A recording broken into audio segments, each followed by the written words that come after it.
Welcome to Your Next Mission, the nation's #1 video podcast on military transition and leadership. We tell the stories of those who served in the past and those who are serving today. From transition and financial wellness, VA benefits to mental health, we cover issues facing veterans, active military, and their families. Now, here's your host, the 12th Sergeant Major of the Army and co-founder of the American Freedom Foundation, Jack L. Tilley.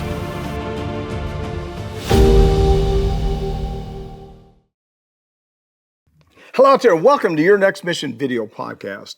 The Department of Veterans Affairs, the VA, touches veterans' lives in so many ways, from health care to benefits like home loans and the GI Bill.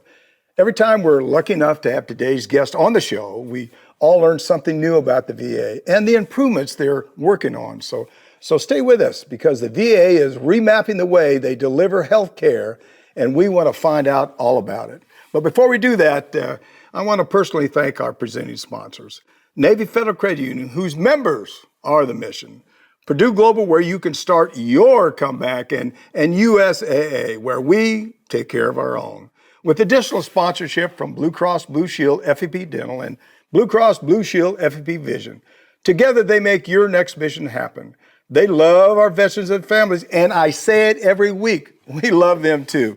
Oh, now I'm excited to introduce one of my favorite guests that's been on the show about 50,000 times, no, about 5 or 6 times, and my friend, the Deputy Secretary of the Department of Veterans Affairs, the Honorable Dr. Paul L. Lawrence. Sir, welcome back to the show. Glad to have you on again. Hey, thank you so much, Jack. It's great to be with you, and thanks for all you do. I know your work is invaluable in terms of explaining things to our veterans to make sure they utilize the benefits they've earned, quite frankly. Well, thank you so much. I certainly appreciate that. And again, I'm glad. I'm just wonderful. I'm so glad and excited to have you on the show, because I always like getting an update. And as we're going through here today, I may have a question that pops up that's, that may answer a lot of veterans' questions. So stay with me today, that's for sure. Hey, before we get started, though, would you take a minute or so and tell the audience just a little bit about yourself? Certainly. Let's see. I grew up in a military family. My father was in the Signal Corps. He served in Korea and Vietnam, spent 26 years in the military. Through that, we traveled all around the world. I was actually born in Japan. We lived in Europe a lot, with high school in Brussels. So from there, I joined ROTC and got commissioned into the Army. I served for almost 3 years in the Finance Corps in the Army, Nation's Bankers. That was fun. I got out, spent most of my life as a consultant. I was lucky enough to be able to serve in the first Trump administration as the Undersecretary for Benefits. So that's where I learned all my benefits knowledge. And then now I'm the Deputy Secretary of the VA, right? So building on the knowledge and experience, I've really been extra privileged to come back again and get the chance to finish many of the things we started but didn't get done, and fix some of the things that, quite frankly, got broken by the previous administration. Well, somebody was real smart to bring you back again, because I know I know you've dedicated your life to help veterans, because we've been talking for a lot of years, and I know you really want to make a difference in the lives of our veterans and families. So I just appreciate what you do. Hey, when we were on the last show, last fall, I guess it was, the VA was getting ready to roll out a brand new electronic health record management system. I guess you call it EHRM for short. Is that running now? Is that up and working? Oh, it's really nice of you to ask. That's right. You remember two things, right? We were just getting ready to restart the electronic health record, EHRM, that had been paused by the previous team for more than 2 years. And Secretary Collins, when he came in, was very clear. So listen, we need to get our veterans the best tools to deliver world-class healthcare, and that's to roll out this electronic health record. And so we promised that it would start in April with sites in Michigan. And everybody kind of made fun of us through the fall and said, oh, you'll never do this, it's too hard. But as promised, on April 10th, we went live in 4 sites in Michigan at the hospitals in Detroit, Ann Arbor, Battle Creek, and Saginaw. In fact, in just a couple of weeks in June, we'll do it again in Ohio. So we're in the process of getting veterans the best tools possible to help with their health care. Makes their life easier. We have their whole record. They don't have to tell us the same stories over and over again, because we have it all there. And it makes the life of our doctors and nurses better, because all the information's right there. They get more time talking to our veterans about their health care, less time clicking and copying. So we're very excited. It's well known that it works, and a lot of the hospitals that were going to be deployed come on live, and the out years 29, 30, 31 are all asking now, hey, can we move up? We've heard about this. We want this for our veterans too. Just from my own education, how many years did we talk about that those kind of records and stuff? That's probably, I think when I was on active duty, we was talking about doing those things. Yeah, sure. Well, this was a President Trump initiative in the first term. Technically, the contract was signed in 2018. So it started the pandemic. The previous administration put it on pause and then delayed it. So it's really, we would technically say we're in our 8th year, but it doesn't seem like that in terms of how little has been accomplished. Well, as fast as things move up in D.C., I think that's pretty fast. 8 years if you can get it. No, really. No, that's pretty fast. Hey, why was it so important to implement the system? Well, basically, our old system was just like timing out. It was very customized. It was hard for us to update it. Technology was changing. Medical technology was changing. It was very hard to deal with. So, for example, if you're a veteran, live in Michigan, for example, and you went on vacation in Florida, something happened to you, you went to one of our hospitals there, the record didn't transfer. We had no idea of what was going on in your life. And so there were really some serious limitations. So this is just a better record. This is a commercial product that we use by and large. It's run by a world-class company, Oracle. It's just solid and better. And quite frankly, it'll enable us to do pretty amazing things as new technologies come on board, artificial intelligence. We now have a system that we can plug it into and use. So it'll be wonderful for our doctors. Yeah. I years ago, I was not using the VA. I was using TRICARE, and I started using the VA. I think I told you last time I was on the show, and I've been so happy using the VA. I've used it in different locations around the country, and they're always very helpful and stuff. So just a plug for the doctors and nurses that are out there. Hey, speaking of benefits, aren't you working on a new program designed to get benefits into the hands of veterans, much sooner than in the past? Yeah, well, it's actually funny because I was thinking about the same thing. When did I last appear on your show? It was about a year ago, and I think I was pretty proud that we had just lowered the backlog, those claims over 125 days, under 200,000. Remember, when President Trump was inaugurated, the backlog was 264,000, and we had just lowered it under 200,000. We were pretty happy, but we knew we had more to do. This morning I looked; it is now 73,000. And we have cut 2 months out of the average days it takes to complete a claim. So we're on the cusp of breaking the record for the lowest backlog ever, which was set during President Trump's first term, a little less than 65,000. So we're kind of about ready to go into uncharted territory here and lower it to the point where it's never seen such a low record since we've used the backlog as a metric. I don't think in my entire lifetime, I'm using the VA and being in the Army, I don't think I've ever heard it under 100,000. That's an incredible accomplishment. That's for doggone sure. Oh man, that's really good. Are you having many issues as far as veterans going to the VA or talking about benefits or discharge or whatever? What's the big issue that veterans are talking about when you go out and talk to them now? Yeah, well, it's funny you mentioned one of the really cool parts of my job is when I go out, I get to engage in veterans in town halls, often go to American Legion posts or VFW posts and talk to them. And so a couple weeks ago, I was in Iron Mountain, Michigan, Upper Peninsula kind of stuff.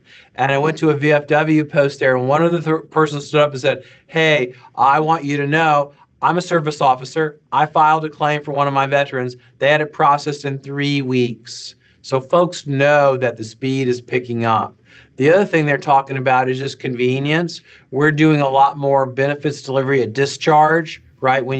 Before you get out, fill in your paperwork. Once you become a veteran, we'll have your benefits for you. So that's really picking up too. So we're really trying to respond to the feedback we get from veterans of, hey, I've earned these benefits. I want them quick, fast, in a hurry. I want to be able to utilize them once I've left the military. Yeah. Oh my goodness. Every time I talk to you, I learn something more about the VA that I thought I knew, but now I learn a lot more. Hey, we need to take a quick break. When we come back, I'd like to hear about the new healthcare centers that'll open up, and about something new called VA centers. I've never heard that before. So I'll be right back, sir. Wait right there. This is Your Next Mission video podcast with me, your host, Jack L. Tilley, 12th Sergeant Major of the Army. If you're enjoying this discussion, I know you are, because we're talking about our benefits, our veterans' benefits. And we're talking to a person that cares about changing the lives of our family, our veteran family, and our families. Please like us. Click on that subscribe button below. And be sure to click on the bell to receive notifications of all of our upcoming video podcast releases. I'll be right back after a word from our presenting sponsors.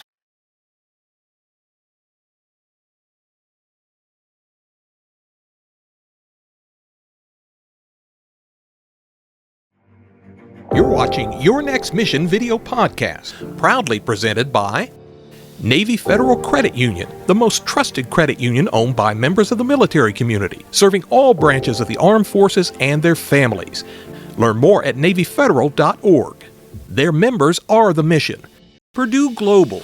You're ready for a comeback, and with Purdue Global, you can do more than take classes. You can take charge of your story, of your career, of your life. Earn a degree you can be proud of and get an education employers respect. Start your comeback at PurdueGlobal.edu. And USAA.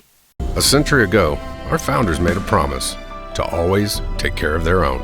That promise is still at the heart of everything we do, and why our members know we'll do what's right. Because at USAA, we take care of our own. Now back to your host, the 12th Sergeant Major of the Army, Jack L. Tilley.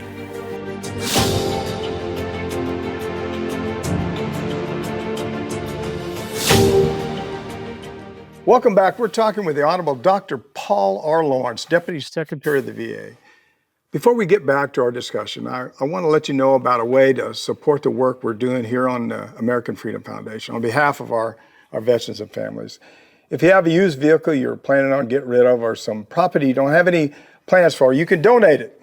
Visit our website at AmericanFreedomFoundation.org/donate or click on that vehicle donation button or that home donation button to support our work. We really would appreciate your support. Sir, I understand the VA has opened up quite a few new healthcare facilities since 2025. How many and where are they? Yeah, I think you're talking about vet centers, right? These are not so much healthcare facilities as, think about them as storefronts where veterans can meet and go and talk to other veterans. As part of that, they can learn about the different benefits in the healthcare. But what we've noticed, and this is one of Secretary Collins' real passions, the desire for veterans to connect with other veterans. And so that's what these are, vet centers. Again, you don't have to make an appointment. You just show up. They tend to be conveniently located, and there you'll meet other veterans, to include VA employees who can help our veterans navigate the system. So we think that connectivity is really one of the special features of the vet centers. Will the staff at the vet centers be veterans themselves? Yes, they can be. Well, there'll be VA folks, many of whom are veterans, not all of them are, but what they facilitate is the connection between veterans. So you would go in there and you could very well be in a discussion group with other veterans, sharing common stories and the like. So we think it's the connectivity that really makes them special. Well, I think it's really therapy for them. Because a lot of times when people get out of the service, they're looking for their tribes. They're trying to find, like people that sort of talk the same kind of language. No, I think you got it exactly right. It's connectivity, it's the tribe, it's others who have similar experiences. And so again, it's really been a good conduit. Part of what we're focusing on right now is making sure veterans are connected to VA. Since January, we've added 140,000 veterans who were previously not connected to us. This is part of our search to make sure everybody understands we're here. It's a benefit you've earned. Please connect with us. Again, in the town hall, I mentioned in Iron Mountain, an older veteran was at a table and said, hey, how do we get the younger veterans to connect to places like the VFW, to places like VA? And I was like, this is a fantastic question. Please simply tell them, engage with us, come to our facilities, connect with us online. You don't have to do things with us, but this will make it easier later on, perhaps when your disabilities or your conditions get worse or something happens to you, us to engage with your family. So we're really focused on that. Well, you use a lot more social media nowadays too, aren't you? I mean, getting the word out with social media. That's exactly right. I mean, if folks want to see Secretary Collins on social media, they should definitely look for him on Twitter or X. He's all over all the platforms. As you mentioned, I'm on LinkedIn. I try real hard to post information about veterans benefits, about the programs we're doing, about things we're expanding and ways to connect with us. So very much have a sense that the younger generation of veterans is using that platform to provide information to us. In fact, I have folks who help me look at the comments. So if folks have questions about certain things or individual complaints, we can get them into the system to somehow get them resolved.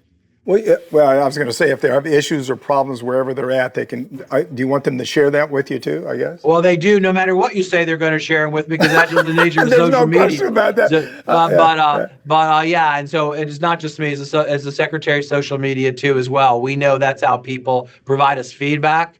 Once you kind of cut through the shenanigans, we get some really good insights. And quite frankly, some of the feedback has really helped me better understand what's not working to go and look at it. So we welcome it as a place where if this is how veterans want to communicate with us, part of what we're talking about is being where the veterans are. They're on social media, then we got to be on social media to really appreciate what they're experiencing and what the feedback is. Yeah. How important is it to help promote the sense of community, especially among veterans who have just transitioned out? I mean, I know when I transitioned out of the military, I thought I'm just going to get out in the community and build a house and, everything's normal. But it wasn't, because there was no veterans around there to sort of talk to when I got out there. Yeah. Well, the feedback on this is really, really clear. The surveys, as well as, our own experience, as well as just listening to things. And I want you to know that's well understood by the folks at the Department of War. So I'm spending an awful lot of time collaborating with the Undersecretary for Personnel and Readiness about what that journey should be, and even connecting it to some of our national security concerns. So, for example, we know veterans will leave and hopefully start great careers. We want to encourage them to think about careers in the defense industrial base. We need ships. Would you like to be involved in the shipping industry, right? A welder or, some of those, but also they need accountants and managers too, right? So if we're going to build the Golden Dome, as the president says, who's going to put that all together? We're going to need electricians for all this AI stuff we're talking about, right? So we want to remind veterans about, connect, get a job, earn money, have your family grow, but also think about the continued connection to our national security interests. Yeah, I wasn't going to ask you this question, but you just brought it up. When you talk about getting a job, is there a lot of jobs available for veterans in the VA? Yes, as a matter of fact, if you want to find a job at the VA, I think it's USAJobs.gov. Please look. We are hiring. We continue to hire. There's a lot of shortages for nurses and providers, but we also have a wide range of skills that support those, as well as folks who process claims and the like. So we like to think we're an employer of choice. But yes, I forget the numbers, but many of our employees are veterans, so we'd like to encourage veterans to think about, working here too. Yeah. One of the questions I asked you last time in the show, if he was going to make any kind of cuts in the VA, because you hear all these people talking about cuts, and you said, hey, no, we're not doing that. I'm sure that's true still, isn't it? Yeah, that's absolutely true. Now, listen, we are growing. We are under our cap for how many we could hire, so we are growing. We are greatly sensitive to our veterans' demands. Hey, we need more doctors in certain places because the population is a veteran. We are hiring. We are carefully looking. Now, this isn't to say that we don't exit people. We get rid of bad performers all the time, sadly, because we think our veterans deserve great customer service. So we are aware of that. But yes, we are hiring. Rumors and misinformation about us being not able to hire are simply not true. Yeah. Hey, one last question. We'll take a quick break.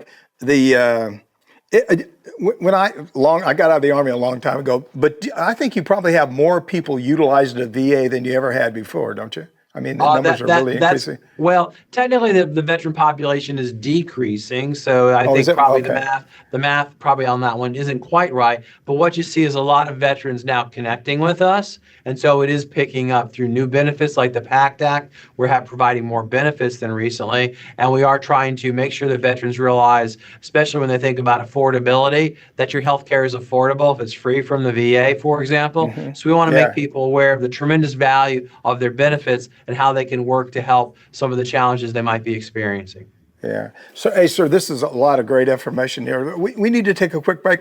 Let's talk about the future when we come back. So, sir, just wait right there. I'll be right back. Now, here's a word from one more of the organizations that help make this show possible.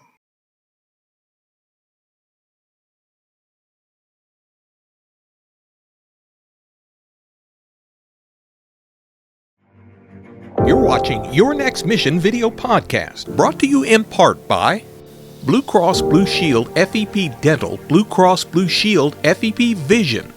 Quality insurance will set you up for the rest of your life. And I think that's what Blue Cross and Blue Shield has demonstrated for decades. It adds to your longevity of life because we want to be there for our loved ones. We want to be there for our family.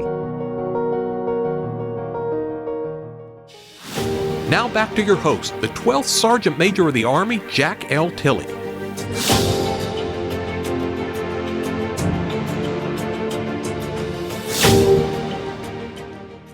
Welcome back. We're blessed to be here today with the Honorable Dr. Paul R. Lawrence, Deputy Secretary of the Department of Veterans Affairs. Remember, this is your show. We know there's so many issues that directly affect you, and we want to address each and every one of them. So please let me know what you like as a cover on the show. You can leave me a message at 844-424-1134, or you can send me an email at smatilly@yournextmission.org. And guess what? I'll reach back out to you. Sir, what are some of the VA priorities that things you want to see done for the remaining time that you're in office? Well, we just went through about the first year here. We had a lot of successes around things like the backlog I talked about, opening new clinics, providing off-hour appointments, more than 2 million appointments outside of non-traditional business hours, as well as starting the electronic health record. So we look out to 2026, we have a couple initiatives that are related to health. We've got to continue deploying the health record, but we're also streamlining our hospital system. For more than 30 years, people have been writing reports about there's too much bureaucracy, it makes decision-making harder, it confuses veterans. So late last year, we started a new program to streamline that, reduce the layers of bureaucracy. It'll take place over the next year and a half or so while we do that. We think that'll be better for veterans, more people to provide care, less folks, gumming up the works. The other thing we're doing is we're really expanding our community care network. I think, as you know, we offer cares two ways: direct through our hospitals, and community care based on access, how long it takes for you to drive to our facilities, as well as just the availability of specialists. We want to make that offering richer and more robust so that we have more flexibility over the care available. Continues to be one of the feedback we get. It's too hard to get care. I live far away from your facility. The community care options in my area are limited, so we really want to address that. So we're very much focused on getting veterans their benefits and services timely and in a way they want it. Yeah, you just made me think of something. Don't the VA have some buses or mobile homes now that take medical doctors or nurses out to some desolate places around the country, I guess, that don't have the VA around them? Yeah, we have a limited number of those. You're right. That try to go to these places that are difficult to be, and we have a bunch of different programs that are in-home based care, often for folks based on their age and the like. But we know that it pains us to hear something like Jack drove to his appointment and it was 2 hours away, and that was in the community, right? Because we just didn't have an option close to them. So that's something we're really working on to figure out how to deal with. Yeah. If someone has a question, whether it's about health care or the records benefits or many things that the VA handles, who should they turn to? How do they get help? Yeah, so there's a bunch of different ways. You can walk into our facilities, right? Yeah. Nearby hospitals, walk in and say, I have a question, and we'll help you that way. You can call us, so I can give you one number, especially related to benefits, is like 1-800-827-1000. That's our benefits, and often they can connect you. You can go online at va.gov and search for how to contact us and find a way that works best for you. Often if you have a special thing, hey, I want to learn more about a specific thing, they'll refer you to a number. And often we have a chatbot that'll help you there. So we try to really be accessible. And if you desire, you can even write us letters if that's your thing. But we're trying to be as available in as many ways as possible as our veterans want to communicate with us. If you had one thing that you would say is an issue for veterans, what would it be? I mean, what's the biggest issue for veterans? Basically, we want to make sure they understand what they've earned. I think there's often frustrations about, oh, I did not know I was eligible for this. You'd be surprised, Jack, and maybe you've had this question. I didn't think I was a veteran. I didn't serve in combat. Or someone told me something. So we want to make sure they get all the information to understand what they've earned and how to access it. That tends to be the challenge, which is why town halls are so valuable, to figure out, okay, how could you miss that? We spend so much time and energy explaining it, but we must not be doing it as well as we should because you continue to have questions. So we'd like them to make sure they have the information and make sure they understand what's available for them and how we can help them use these benefits. Yeah, I think last time we talked, I said if I was king for a day, I'd put benefits and entitlements into the education system of our military and start talking about that way before they got out of the service. Because I got to be honest with you, when I got out of the service, and I think most people are the same thing, they don't know much about their benefits. They don't know much about their entitlements and stuff. So, I mean, we got to do a better job, and you are doing a better job, and you're making it better each and every day, and I know that for a fact. I just want to tell you, thanks for the great update, and thanks for what you're doing at the VA. Any final thoughts, anything that maybe you missed or you want to share with the audience? Yeah, I guess I would just build on your last point, which is have veterans know, hey, there's a lot out there, right? Please come connect with us, come talk to us about this to make sure, you're taking advantage and using all the things you've earned. You're right, there's actually so many of them, it's hard to know exactly what's available. But if you don't do it for you, think about your family, because there's also benefits for your family in case something happens to you. So I'd really ask people, please connect to us. Again, think about the elderly veteran I described in Iron Mountain Town Hall. Tell your friends, hey, I'm connected. They're maybe not. Say, hey, why don't you go get connected? See if they can help you with a benefit or something that later you really appreciate. And by the way, you've earned these. Yeah. Hey, sir, I know you're busy, and I appreciate you coming on the show. Do me a favor now. We said you've been on more than anybody else. Come back. I want to talk to you some more. Absolutely. No, I really appreciate it. I'm sure in the near term there's going to be more things to tell you about in terms of our accomplishments. So I welcome the opportunity to come back, tell you about those, and then answer your questions. Well, anytime that you have some large change or something's going on that you think we want to get out to the veteran community, please have somebody reach out to you. We'd love to get you on the show and talk about those things. Again, thank you for coming on the show, and thank you for what you're doing for our veterans and their families. You as well, Jack. Thank you so much. All right. Thanks again to the Honorable Dr. Paul R. Lawrence for being with us today. I'm Jack F. Tilley, 12th Sergeant of the Army. You've been enjoying Your Next Mission video podcast, and thank you for joining us. Log on to our website at yournextmission.org and check out our job board in partnership with Recruit Military and Offline, where you can create your own personal profile that will match you with just the right job in real time. You can follow me on my personal social media pages. Never thought I'd say that. Facebook, X, Instagram, YouTube, and LinkedIn.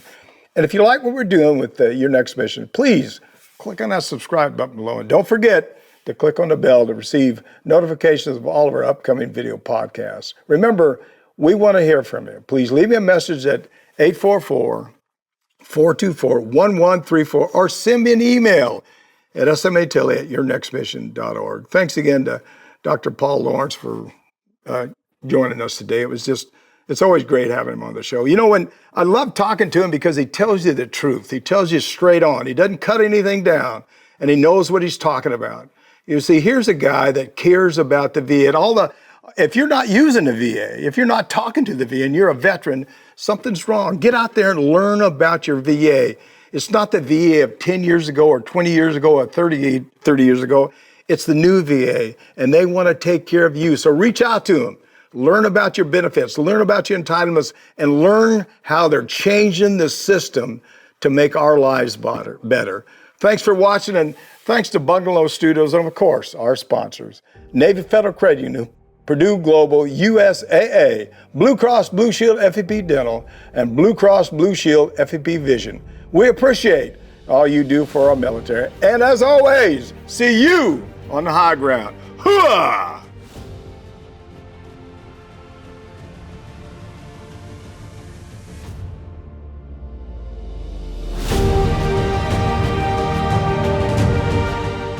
You've been listening to Your Next Mission, brought to you by the American Freedom Foundation. Learn more by visiting yournextmission.org.